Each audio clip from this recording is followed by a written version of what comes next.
This text introduces a new approach to some issues of modern degeneration. Instead of the usual method of analyzing the expressions of degeneration, the focus has been on finding groups that are largely free from these conditions to use as controls. After several years of clinical and laboratory research, I interpreted the accumulating evidence as strongly suggesting the absence of certain essential factors in our modern lifestyle, rather than the presence of harmful factors. This clearly indicated the need to find control groups. To achieve this, it was necessary to identify immune groups, often isolated remnants of primitive racial stocks from different parts of the world. A detailed examination of these groups revealed a high immunity to many serious conditions as long as they remained isolated from modern civilization and followed nutritional programs based on their accumulated wisdom. In contrast, when individuals of the same racial stocks lost their isolation and adopted the foods and habits of modern civilization, there was an early loss of the high immunity seen in the isolated group. These studies included chemical analyses of the foods of isolated groups and the foods displacing them in our modern civilization. These investigations covered a range of primitive racial stocks, including both isolated and modernized groups.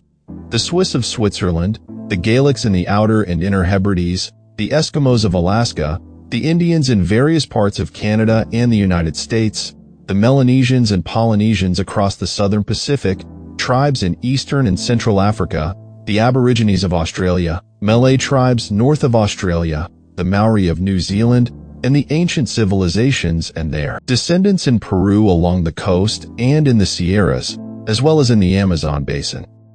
Where possible, modernized whites in these communities were also studied. These investigations yielded many unexpected findings.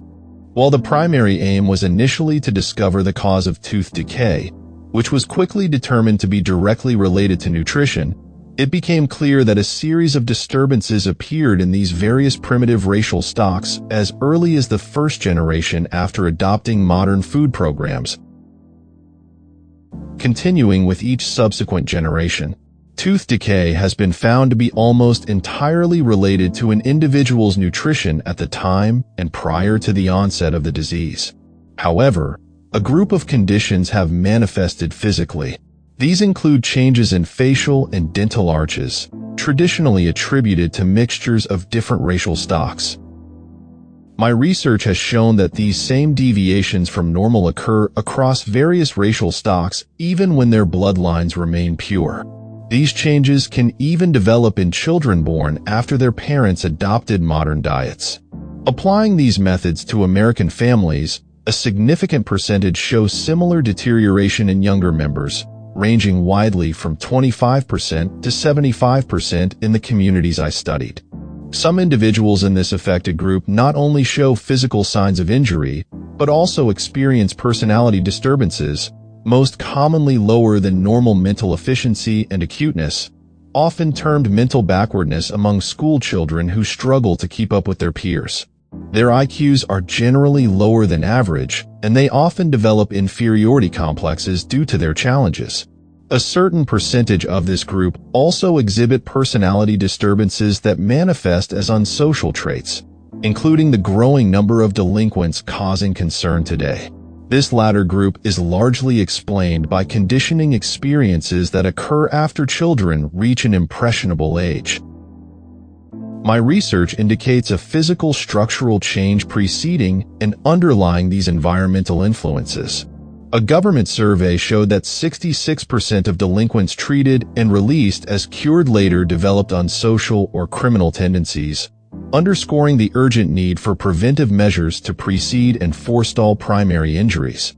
While it was previously known that some injuries were directly linked to inadequate nutrition of the mother during a child's formative years, my research suggests the problem extends further to defects in germplasms contributed by both parents. These injuries are directly related to the physical condition of one or both parents prior to conception. A significant aspect of my research was obtaining information from various primitive racial groups that were aware of the potential injuries from poor physical condition and nutrition. In many groups, Girls were not allowed to marry until they had undergone a period of special feeding. In some tribes, a 6-month period of special nutrition was required before marriage. Analysis of their foods revealed special nutritional factors used for this purpose. This work is of direct interest in fields including medicine, dentistry, and social organizations dedicated to improving racial health. Educational groups are also directly involved, needing to pass new information to parents before emergencies arise, particularly through high school education. The data presented in subsequent chapters suggest a need to reorient many issues in modern social organization. The power of heredity to resist impacts and environmental changes has been overestimated.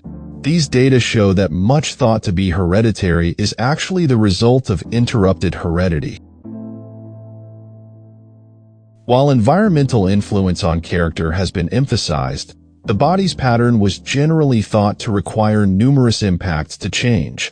The brain was thought to be as biologic as digestion, but the data in succeeding chapters indicate disturbances in head bone development may also affect brain development. These structural defects are usually environmental rather than hereditary. The quality of germ cells of both parents and the environment provided by the mother now take on new importance. The evidence suggests the paternal contribution can be injured, with responsibility for defective germ cells shared equally between both parents. The mixing of races was blamed for distortion and defects in body form, but these phase changes occur in all pure-blooded races studied in the first generation after parents' nutrition changed. The origin of personality and character now appear to be biologic products rather than purely hereditary traits. These factors are directly related to parents' nutrition and the nutritional environment during formative and growth periods, with food deficiencies from soil depletion causing mass degeneration due to a common cause. Mass behavior may not be altered by propaganda, but requires correction at the source. Nature has been building human cultures for millennia. Our culture has its own experience, and that of parallel races living today and in the past. This work includes data from other biological experiments to shed light on our modern white civilization's problems. The evidence I present is heavily illustrated with photographs, as a good illustration is worth 1,000 words. This is consistent with the recent trend in journalism, where pictures are more convincing than words, especially when challenging current theories. Due to many requests for slides, or the loan of my negatives, a limited number of slides of the illustrations are available in black and white or color. Slides of other subjects are also available.